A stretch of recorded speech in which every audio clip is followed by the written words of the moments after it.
Hello दोस्तों, आज हम समझने वाले हैं कि किन्हीं क्रमागत या लगातार सम संख्याओं का एवरेज अगर दिया है तो आपको उसमें सबसे बड़ी या सबसे छोटी संख्या ज्ञात करनी है। लगातार, अब यहाँ पर पहली सम संख्याएं नहीं है, प्रथम n सम संख्या नहीं है, इसमें कोई भी हो सकती हैं। तो 5 सम संख्याओं का एवरेज देखें। इस क्वेश्चन से सब क्लियर हो जाएगा कि 5 क्रमागत सम संख्याओं का एवरेज अगर 6 दे रखा है, 6 है, तो आपको सबसे बड़ी और सबसे छोटी संख्या या दूसरे नंबर की सबसे बड़ी संख्या इस प्रकार से पूछ सकता है। तो सिंपली इसलिए ध्यान रखेंगे कि एवरेज जितनी संख्याएं दे रखी होती हैं सबसे पहले उसमें से एक कम करके लिख लो।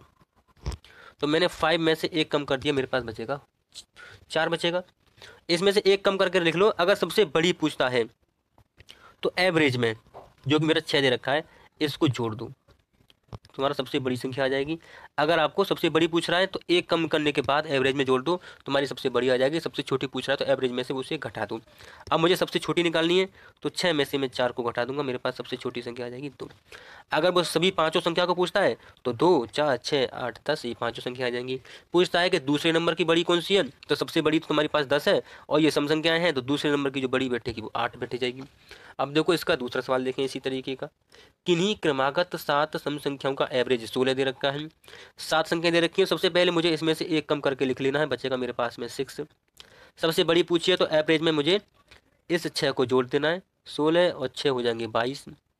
सबसे छोटी पूछी है तो इसी में से मैं 6 को घटा दूंगा, मेरे पास आंसर आ जाएगा 10।